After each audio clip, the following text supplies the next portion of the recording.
Garbė Jėzui Kristui, sveiki visi. Toliau tęsime mūsų didelį paskatų ciklą ir įdomų tikrai paskatų ciklą ir daugybę įdomios medžiagos, kuri dar jūsų laukia, 17 amžius ten ir taip toliau, 15-16.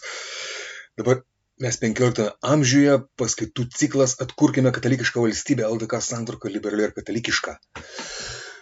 Ir iš tikrųjų tas ciklas parodo, kad tai buvo neliberali jokia valstybė, o katalikiškos santvarkos valstybė nuo pat krikšto, nuo pat Jogailos Vytauto laikų ir šlovinga katalikiška valstybė turėjusi labai gražią santvarką su katalikišku švietimu, kariuomenė, katalikiška įstatymais ir taip toliau ir taip toliau. Mes jau kalbėjom ir kalbėsim dar daug.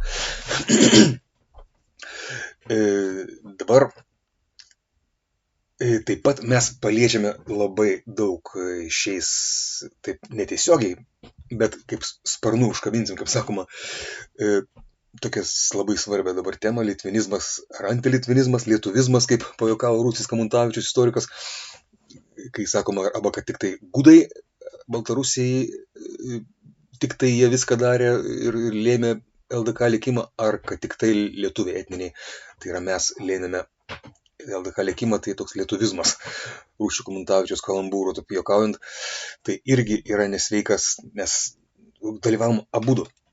Ir pamatysim, iš tikrųjų, čia tą pačią formulę galim pakartoti, kad tai LDK buvo lietuvių sukurta, etninių lietuvių mūsų sukurta, bet įtraukiant į politinę tautą palaipsniui, įtraukiant ir į lietuvių tautą, Baltarusius būsimus, arba gudus, arba rusinus, rusėnus, ir padarant jos katalikais įtraukiami buvo jie, tapdami katalikais graikų peigų, ir taip pat tai buvo 3 peigų katalikiška valstybė, graikų, Romos ir armėnų peigų netgi. Katalikai gyveno čia ir katalikiška santvarka, tai svarbiausia buvo. Ir dabar mes iš karto eisim prie to, kas buvo praeitoje laidoje, truputėlį priminsim ir atsiliepiant į mūsų žiūrovų, yra protingų žiūrovų, patriotų Lietuvos, tautos patriotų lietuvių ir katalikų tuo pačiu, kurie siūlo padaryti pusvalandžio formatą. Tai nežinau, kaip čia mums pavyks. Bandysim karpyti tokius mažus gabaliukus. Ir praeitas dalis gal sukarpysim į mažesnės, kurios buvo 4 praeitos dalis. Po pusvalandį matysim, kas čia mums išeis. Tai praeitoje laidoje buvo geriausia Lietuvos gynyba. Tai yra Rusijos atvertimo į katalikybę strategija. Blogai litvinizmą nugalės tik katalikiškas tradicionalizmas. Litvinizmas kabutėse, čia toksai sakoma. Gudai turi būti ne tik LDK istorijos vagis, o mūsų šlovė. Pusė Vilniaus buvo rusinai, bet ir jie katalikai, pasirodo. Čia mes dar matysim daug šitą. Jau matėme, dar matysim. Katalikiška Rusija didžiausias Lietuvos nuopelnas pasauliui. Kuo jie tokia didinga? Ta Rusija, jau kalbėjom, turbūt ir dar daug kalbėsim. Unikali pasaulyje Vilniaus struktūra. Praeita laida buvo. Taip ir pirmasis rusinas LDK elite, Hotka Jurgaitis, kalbėjome. Vėliausiai nuo 22 metų, 1422 metų, Žygimantas Kęstutaitis, ar jis suteikė lygias teises stačiatikybei, ar nesuteikė. Aišku, nesuteikė, mes kalbėjom praeitą laidą, suteikė tik tai ekonominės, bet ne politinės teises. Ir dabar iš šios laidos net kol kas nedarau, nes eksperimentinė laida, kol kas nedarau tokios santraukos, nes buvo planas daryti iš tikrųjų didelę laidą iki 2 valandų ir kaip anksčiau ir daryti, bet dabar bus pusvalandžio, daryti tokias temas, kad mes matysim ir kad Vilnių valdė, čia vėliau kitose laidose iš esmės, nes bus pusvalandžio gabaliukai, kad Vilnių valdė katalikai, o ne kiti, ne protestantai iš esmės, nes stačiatikiai, nors jie buvo truputėlį valdžioje, bet pamatysim, kad jie buvo tiesiog vis labiau išstumiami iš tos valdžios ir vis labiau katalikiška tapo miesto valdžia. Tai tik pradžia bus, paskui mes matysim 17 amžiuje dar daugiau tų tokių motyvų Vilniaus. Bet čia bus kita laida, kita gabalėlė, pusę valandos. Dabar mes užsiminsim trumpam apie Vaišvilką ir ar iš vis mes turėjom stačiatikių valdovų, truputį grįšim atgal. Čia tokia trumpas ekskursas bus, bet šiaip tai mes kalbėsim apie galų galėtuose 4 laidose ateinančiuose prieisim prie to, kad ta buvo katalikiška Rusija atstatoma labai didinga ir ta tokia didžioji katalikiškumo deklaracija, Misaelio Stručio laiškas, metropolito visos Rusijos laiškas popiežiui, kur tiesiog deklaruoja, kad Rusija, LDK Rusija, nuo jūros iki jūros, iš esmės Vytauto sienose dar, nuo Vilniaus iki jūros Juodosios, jinai ta katalikiška Rusija, jinai yra katalikiška būtent Rusija. Ir tai iš tos deklaracijos, tiesiog iš to laiško mes matom tą padėtį, kas ten darosi. Apie Bernardinus kalbėsim šiuose 4 laidose po pusę valandos, kaip jie prisidėjo prie ne tik lietuvybės, bet ir katalikiškos Rusijos atkūrimo. O dabar mes pradėsim, kas buvo po tos truputį per Florencijos uniją ir po pat Florencijos unijos, kai tik Rusija atsikurdinėjo, katalikiška Rusija pati pradžia. Kažkiek prie to prieisim. Izidoras, metropolitas. Taigi, važiuojame į priekį.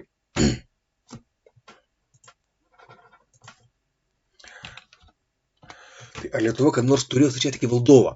Ar Vaišvilkas buvo stačiatikis Lietuvos dvare, Mindaugo dvare? Čia profesorius Bumblauskas pradėjo apie tai kalbėti, dalyvaudamas tam dialogė dėl litvinizmo, dabar čia visus užima visas mūsų protus, daug užima dalį mūsų dienotvarkės, mūsų kalbų.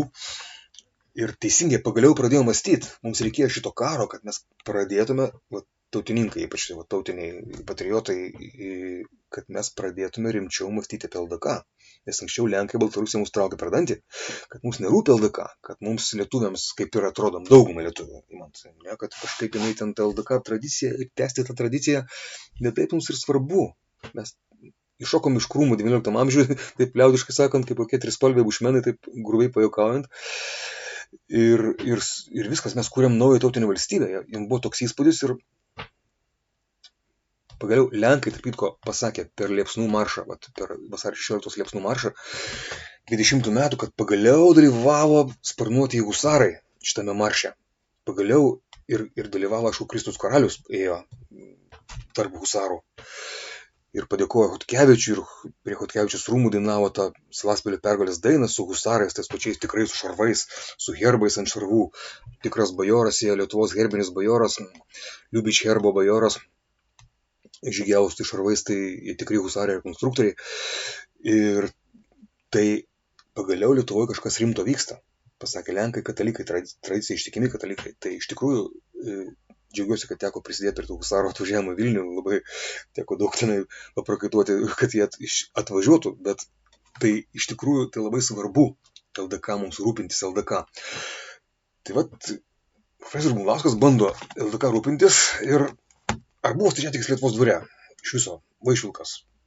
Ir jis bando pasakyti, kad iš tikrųjų mes turėjom, ir gudai dalyvavo truputėlį nuo Mindaugo pradžios, nuo Mindaugo laikų kažkiek gudai ten bandė į tą elitą kažkaip tai, bet iš tikrųjų čia ne gudai. Vaišvilkas yra etninis lietuvis. Tai mes žinom kaip Mindaugas. Čia gudai nieko čia nesufantazuosim. Bet taip pat Vaišvilkas sako, buvo stačiatikis profesorius Bumblauskas ir kadangi jisai Lietuvos dvare ir net Lietuvos valdovas tapo paskui, vienuolyną pastatė, ten laurušavo, ten taip toliau. Ir tai reiškia, stačiatikiai jau nuo anksti labai pradėjo bent jau bandyti į elitą, nors jiems neišeidavo labai daug kas įlysti į tą elitą, kaip sakoma.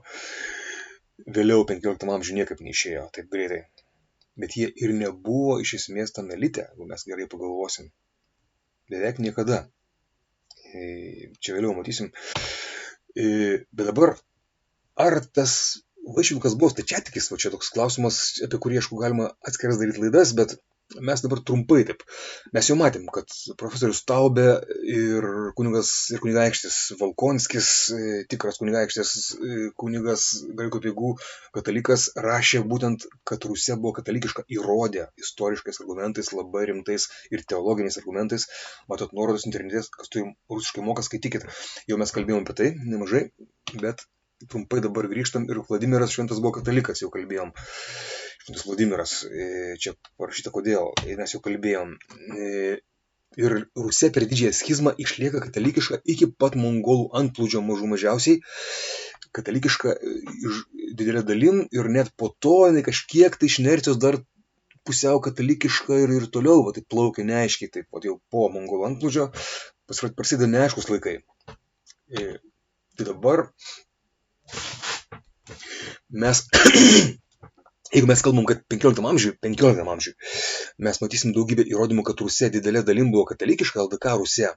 Iš tikrųjų katalikiška, jau čia rimtai yra argumentai tokie tvirtesni, tai 13 amžiui po mongolų antplūdžio mes turim būti atsargus, daryti tokią hipotezę prielaidą. Reiškia, kad va, su tokia atsargi moksliniu tokiu atstumu distanciją laikyti. Dabar žiūrim, kas buvo toj Rusijoje. Čia turite straipsnį, kurį jūsų tarnas rašė, kur aš dabar kalbu, teko man rašyti, kad LDK santvarka liberali ir katalikiška yra būtent šitas straipsnių rinkinys jau internete, ir čia 4 dalis yra būtent ir to 4 daly, ar 3 dalis, palauk, čia 3 dalis, atsiprašau, čia 3 dar lyg tai buvo. Ir būtent čia teko rašyti, kad va, nenuostabu, kad net Aleksandras Neviškis nebuvo toks visiškai priešiškas katalikybei, nors dabar rusai daro jį antivakarietišką, antikatalikiškų simbolių, netgi kare Ukrainoje, kad jis tai toksai čia va, reikia sekti Aleksandrą Nevskį ir kariauti su vakarais. Ne, jis nebuvo visiškai priešiškas, bet tai nenuostabu visiškai, nes buvo dar labiau vakarietiškų ar nevakarietiškų katalikiškų žmonių Rusijoje. Daug labiau už Aleksandrą Neviškį. Netgi jo laikais pietvakarių Rusijoje plinta pranciškonų atšaka, moteriškasis Klarisių ordinas, Klarisės pranciškonės, faktiškai Švento Pranciškaus ir Klaros įkurtas, va, būtent Šventosios Klaros. Ir rusų kunigaikštytės stoja taip pat mielai į tą ordiną kaip ir savo graikų peigų rusiškus vienuolynus. Kaip tai galėtų vykti, jei lotynai būtų laikomi aiškiais schizmatikais, atskilėliais? Ir dabar, pavyzdžiui, vienuolė Klarisė buvo garsiojo Mindaugo bendražygio, kuris kartu gynė katalikišką civilizaciją iš rytų, kaip 2 katalikiškos karalystės, tai yra Lietuva ir Galčijos Voluinė, arba Rusijos karalystė, kaip jie vadino, tai Danilo Romanovičiaus, kuris ir karūnavosi iš popiežiaus gautą karūną. Danilas Romanovičius. O niekaip negali būti. Mes matėm katalikišką ritualą karūnavimo. Ten yra valdovas prisiekia ginti katalikų tikėjimą. Kalavijų švitruoja tas karalius karūnuojamas, tai jis niekaip negalėjo būti ne katalikas, faktiškai, Danilas Romanovičius. Pagal ritualą netgi tą patį karūnavimo. Jis davė priesaką ginti katalikų tikėjimą ir plėsti jį savo valdose, atnaujinti Rusijos vienybę su Šventuoju sostu. Toks buvo bent jau programa jo pradinė. Ir kartu kovojo prieš mongolus, jie žygiavo į Kijevą, nesėkmingai, bet žygiavo. Mūsų kariuomenės abiejų valstybių ir dabar jo anūkė Danilo Romanovičiaus, kunigaikštytė Sviatoslava Lvovna Galičietė, jinai buvo Klarisė, buvo katalikų vienuolė. Jinai mirė 1302. Tai yra daugiau negu 60 metų po mongolų užkariavimo išliko katalikė. Ir daug tokių pavyzdžių yra rusinų, rusienų, senrusių, kaip pasakysim. Ir mišrios santuokos buvo ten masiškai ir netgi 13 amžiuje ilgai iki 14 amžiaus, tai netgi ten tuokėsi su katalikų valdovais ir vargo nemato, taip sakant, ir visiškai nemato, kad čia kažkokie eretikai, lotynai nemano taip visiškai. Tai graikų dvasininkai bando tą užkirsti santuokas, bet jis smerkia net vedybas, ir anksčiau smerkia čia 11 amžiuje, tai ir 12 jau, bet tiesiog grasina net bausmėmis, jeigu priima komuniją nerauginta duonos pavidalu, tai reiškia, jie priimdavo drąsiai Romos ritualu nerauginta duona, o pas juos rauginta duona, graikų apeigų katalikų būtent. Tačiau ignoruoja kunigaikščiaus grasinimus ir visiškai pilna tų santuokų, 20 santuokų vien su Lenkijos dinastija. Tai va, tai žodžiu, tada Vaišvilkas tais laikais, kaip tik Aleksandro Neviškio ir Mindaugo laikais, ir kaip dar buvo pilna tų katalikų visiškai Rusijoje, ir tada Rusija pusiau katalikiška tokia vis dar lieka iš inercijos. Tai tada Vaišvilkas įkūręs tą vienuolyną būtų ne stačiatikis, o graikų apeigų katalikas. Čia tokia galimybė yra, turim atsargiai kaip hipotezę kelti, bet tai yra labai svarbus dalykas iš tikrųjų, kad jokie stačiatikiai, taip visiškai grini antikatalikai, į Mindaugo dvarą neprasibrauna ir nepriimtų Mindaugas į savo dvarą tokių antikatalikų.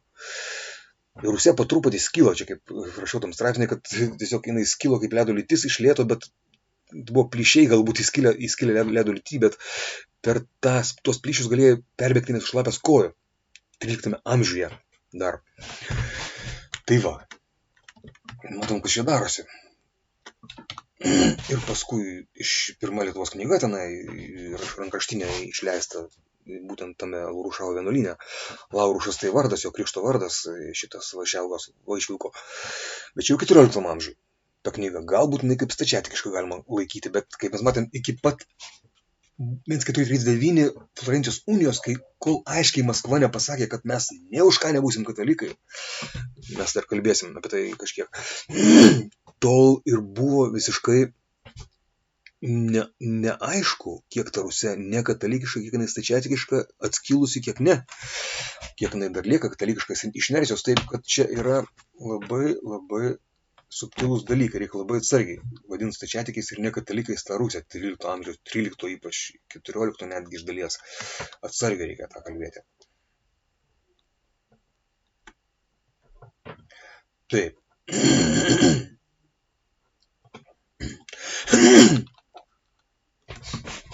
Ir nebuvo tokio, kaip tuokdavosi tie kunigaikščiai, tai nebuvo nieko panašaus, kad pereina iš vienos religijos į kitą, ten iš stačiatikų į katalikų, ten iš kitos tai Rusijos princesės arba princai, kunigaikštytės, kunigaikščiai, kurie tuokėsi su katalikais, Romos apeigų katalikais. Tai irgi panašu, kad jie buvo graikų apeigų katalikai, nes jiems nereikėjo keisti tikėjimo per santuoką. Tai va, tai yra ir kitų daug Rusijos katalikiškumo inercijos. 13 ar net 14 amžiuje faktų. Aišku, laipsniškai skilo, laipsniškai atskilinėjo, bet kaip sakėm, nesušlapęs kojų galėjo perėti per tos plyšius, dar labai lėtai skilo. Ir neaiškiai.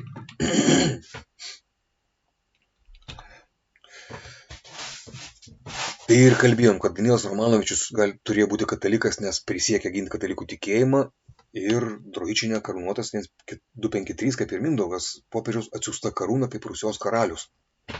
Ir ta karalystva Rus, kaip sako ukrainiečiai, jinai išlieka labai ilgai 14 amžiuje ir dar karūnavosi ne tik tai Danilas Romanovičius, bet ir Jurijus Lvovičius. Čia matom ukrainiečių Wikipediją ir čia jo antspaudas yra Jurijaus Lvovičiaus ir ten antspaudo yra Rex Rusija. Lotyniškai netgi ir Dux Vladimirija, Vladimiro kunigaikštis, o Rex Rusija tai Rusijos karalius.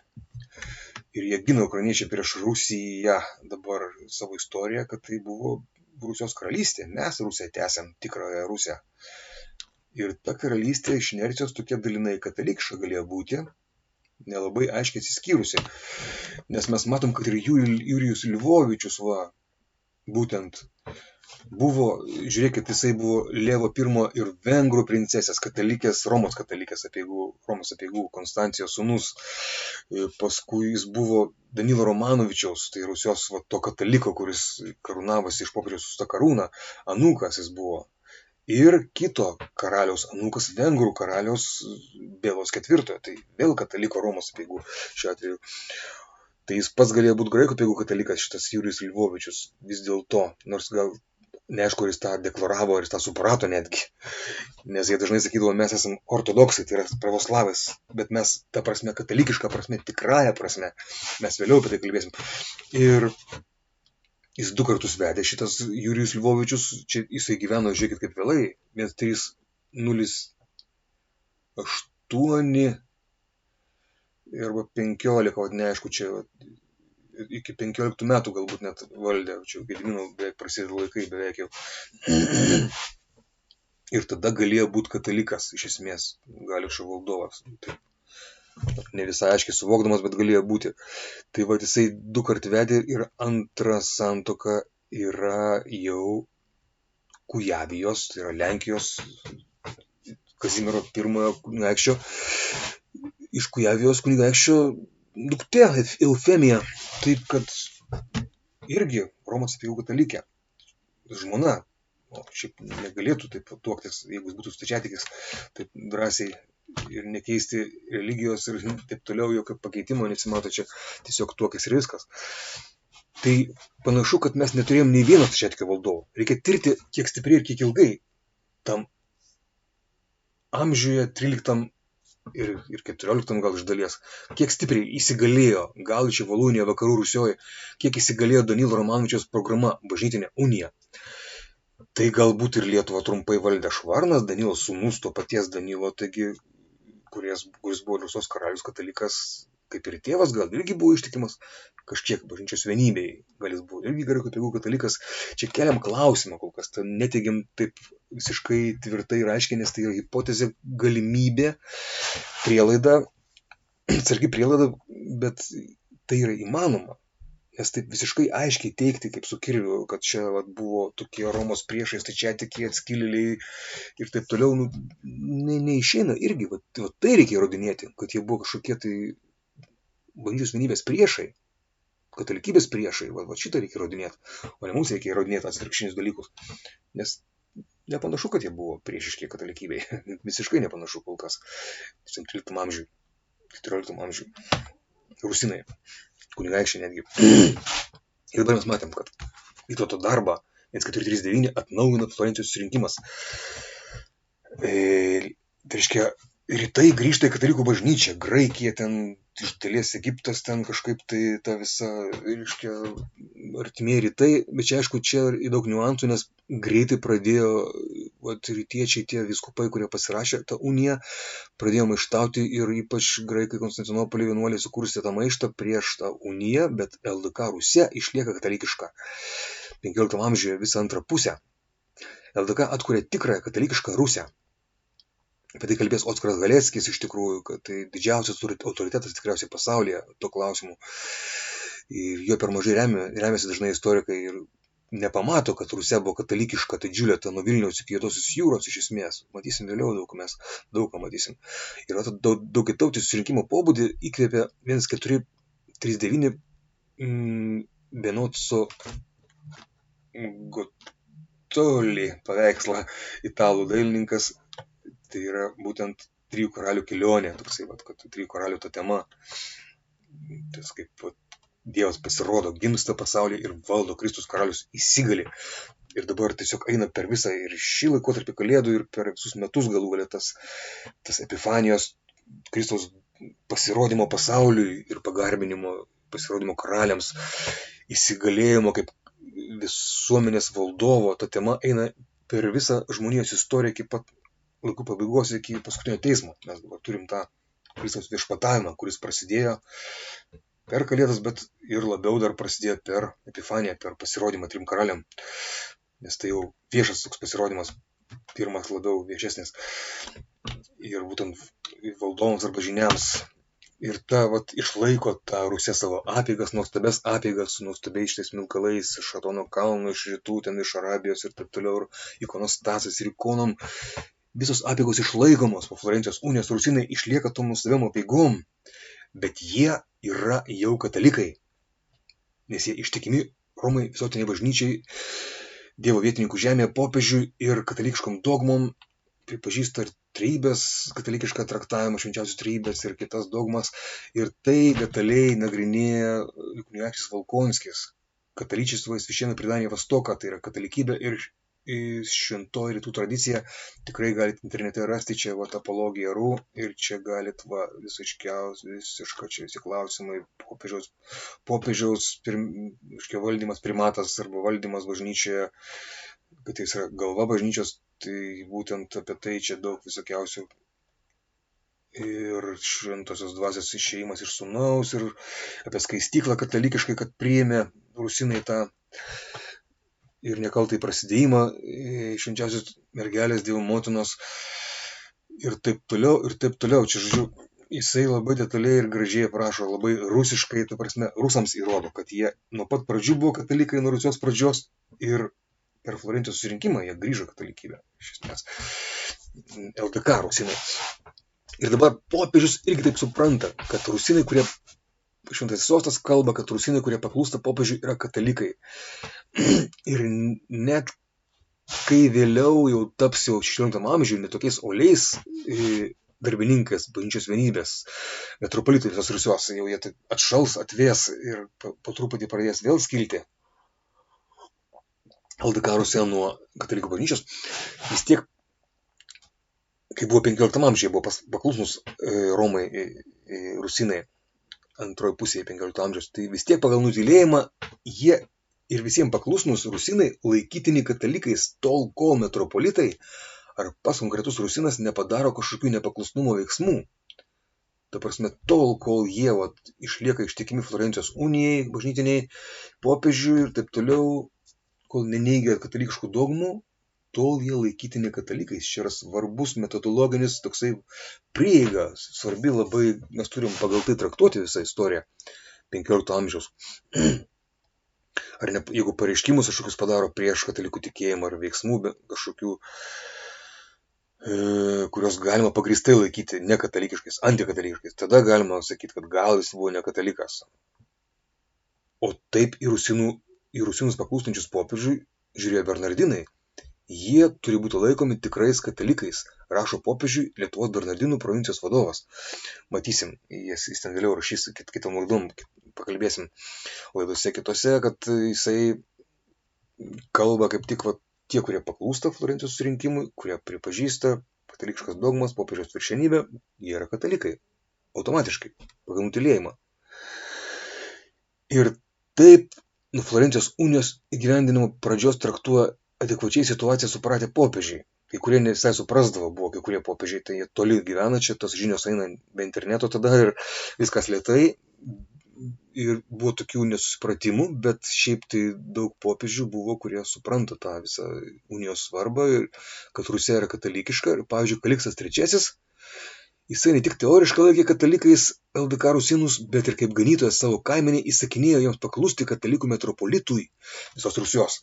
O ne katalikais laikės tik tuos, kurie klauso atskilėlio stačiatikio netikro metropolito iš Maskvos.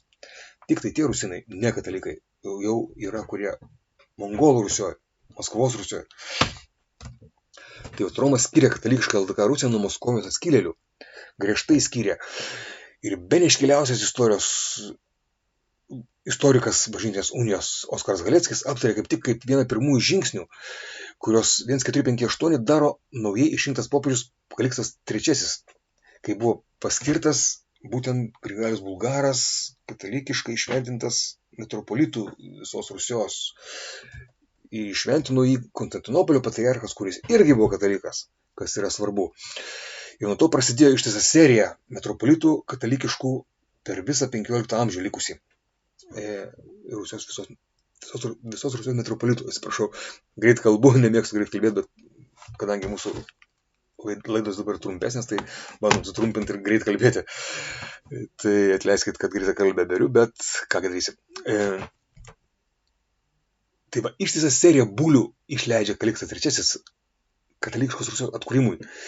Ir Švento Petro įpėdinis savo dokumentuose skiria aukštutinę Rusiją, tai Rusija superior, tai yra Maskvos kunigaikštystė, ir kitos totorių tebevaldoma žemės, kurios okupuota, užimta schizmatikų, būtent vienuolio Jonos pražūties sūnaus, kuris skelbėsi alternatyviu metropolitų Maskvėnų iškeltų, kuris į visą Rusiją pretenduoja.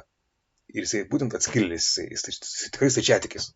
Tai jį vadina pražūties sūnum, kuris veikia lyg visos Rusijos arkivyskupas, popiežius sako. Ir jis skiria atskirai žvelgia, traktuoja šventajam sostui pavaldžią Lietuvos ir Lenkijos valdomą žemutinę Rusija inferior su bažnytiniu centru Kijeve, iš kurios Roma liepia išvyti Jonos šito schizmatiko Maskvėno klausančius kunigus schizmatikus, atskilėlius. Išvyti tiesiog. Ir popiežius paskiria Grigalijų Bulgarą, kurį jau šventino Konstantinopolio patriarchas katalikas, nes unija ir Konstantinopolio dar tęsiasi kažkiek. Jis paskiria tą visos Rusijos metropolitą Grigalijų Bulgarą, popiežius paskiria Kijevo ir visos Rusijos graikų apeigų katalikų metropolitų. Patvirtina tą. Ir išvardina tas pavaldžias 9 vyskupijas, kurios pavaldžios tam katalikų metropolitų Grigalijui. Graikų apeigų katalikų. Taip. pavaldžios sufraganė, tokios vyskupijos, kurios turi klausyti šito katalikų metropolito. Popiežius jau nurodinėja ir jisai dviejose kitose bulėse, šventasis tėvas įsakmiai prašo Kijevo miesto bei vyskupijos ir jo vasalinių vyskupijų, tai yra visos LDK ir Lenkijos, Rusijos, dvasininkijos ir tikinčiųjų klausyti būtent apaštalų sosto paskirto kataliko metropolito, o ne atskilėlio stačiatikio Jonos Maskvoje bulėje vyskupams vadinamo įsibrovėliu, uzurpatoriumi ir eretiku, ar bet ko veikiančio jo, tai yra Jonos šito atskilėlio vardu. Rusijos graikų apeigų vyskupai katalikiškam paklusnumui įpareigojami dar tvirčiau. Jeigu jie neklausys kataliko metropolito, tai priešingų atveju jie bus disciplinuojami atskiriant juos nuo bažnyčios. Neklausysi kataliko metropolito, bus atskirtas nuo bažnyčios vyskupe. Tai popiežius valdo LDK Rusiją kaip katalikišką Rusiją. Čia yra labai svarbus dokumentas, čia yra tiesiog istorinis dokumentas, kuris ignoruojamas, nusikalstamai ignoruojamas daugumos istorikų, turbūt daugumos nesuklysiu pasakęs taip drąsiai, nes, tikrai aš nelabai matau. Genutė Kirkienė, tai tikrai pažymėti, kad jinai puikiai remiasi Oskaru Haleckiu, bet ne taip detaliai, gal mes čia detaliau kalbam truputėlį, bet aišku, jinai remiasi labai, jinai studijavo šitą, bet Oskaras Haleckis apie tai kalba, šitą labai, man krito į akis šitą dokumentą šitas. Ir raktinis dokumentas suprasti visą LDK istoriją. Šitas reikia tikrai pažymėti ir skambinti varpais, taip sakant, atsiminti labai stipriai šitą dokumentą ir traktuoti visą likusį 15 amžių pagal tai, mažų mažiausiai. Kad čia yra katalikiška Rusija atkuriama, rimtai atkuriama. Ir dabar mes matėm, kad Švitrigaila tęsia unijos darbą, kaip jau buvo 1431, truputį anksčiau, paskyrė Gerasimą vyskupą Švitrigailą, kaip nepaskyrė, bet pasiūlė, prasme, vyskupai išrinko, ten žodžiu buvo patvirtintas. Jis jau iš Konstantinopolio grįžo visos Rusijos metropolitu ir tapo pagrindiniu unijos veikėju bažnytinės Rusijoje, vienybės veikėjų, katalikiškos vienybės, bet paskui jis buvo tiesiog, jisai krito kaip įtartas buvo sąmokslu, tai buvo nubaustas už sąmokslą atseit, kuriame neaišku ar dalyvavo prieš Švitrigailą. Tai dėja už tai užsidarė šitas Gerasimo misija, bet dabar mes matom, kad labai kitas svarbus dokumentas,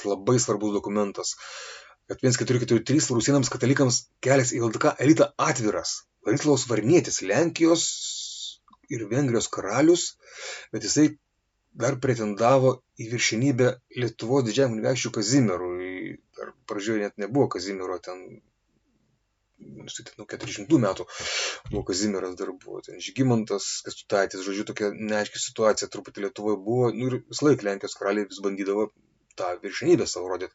Tai, bet čia neesmė dabar, čia mūsų nežemina visiškai, nes čia labai išaukština kaip tik mūsų rusinus, graikų apeigų katalikus. Ir Vladislavo Varniečio privilegija 1443 priimta dar tebevykstant Florencijos susirinkimui, kuris grąžino rytiečius į katalikybę, visus rytus, didžiulės teritorijas. Ir jisai skelbė būtent karalius Vladislavas Varnietis rytų ir Romos apeigų katalikų, graikų, armėnų, Romos apeigų katalikų lygias teises Lenkijos, Lietuvos valstybėse abiejose. Dar armėnų katalikų nelabai ten buvo, jie paskui atsiras, bet ta prasme tai iš esmės galios tas principas jiem vėliau. Tai pažymė Oskaras Haleckis, tai užsimena irgi labai svarbus dokumentas, ignoruojamas daugumos turbūt istoriko, nežinau, nesimato kažkaip jo. Ir rusinai, kurie sugrįž tą vienybę į katalikų bažnyčią, į vienybę, iš principo įgyja teisę įeiti į LDK elitą ir užimti valdžios postus. Tai 1443 tas leidimas, pakeltas šlagbaumas, ne? Jeigu tu grįši į katalikybę, pirmiausia, tapsi katalikiškų rusinų. Kaip ten pravoslavnai katalikai, kaip sako, vėliau 20 amžiuje kalbės Fiodorovas Rusijos misijai, kad tu būsi ortodoksas katalikas, katalikiška prasme. Tada būsi gali eiti į elitą LDK, puikiausiai. Praktiškai tai vyko palaipsniui, nes lapniškas buvo ir pats procesas, šitas unijos procesas. Ir antroj pusėje 15 amžiaus nemažai rusinų ima užimti aukštus vaivadų ir kaštelionų postus. Ne taip ir daug dar, bet ta prasme vis tiek po truputį jie įsigali. Iljiničiai, šitie ypač Chodkevičiai ir taip toliau prasidės, paskui Sapiegos ir taip toliau. Ir dabar didis Graikijos sūnus, LDK katalikiškos Rusijos atkūrėjas, tai būtent Izidorius Bulgaras. Izidorius, ar net ne bulgaras, iš tikrųjų jisai graikas. Čia kai kas jį vadina taip, truputį maišo, graikas, tikras spartietis, ir apie tai turbūt norėjau šiandien suspėti, bet matom, kad mūsų pusvalandis, naujos porcijos, mūsų laiko ilgis, naujas formatas, bandysim trumpiau daryti laidas, tai perkelsim Izidorių bulgarą, tiksliau graiką Izidorių atkūrėją katalikiškos Rusijos, metropolitą visos Rusijos, kuris dar anksčiau 439 tampa tuo būtent metropolitu ir parveža uniją į Lietuvą, LDK iš Florencijos. Rusėnams, kad katalikiška Rusija vėl atkurta, tą žinią, ir iš tikrųjų jį priima Rusija kaip savo dvasinį valdovą ir ganytoją, viskas tvarkoja. Katalikiška Rusija jau gyvuoja nuo 1439.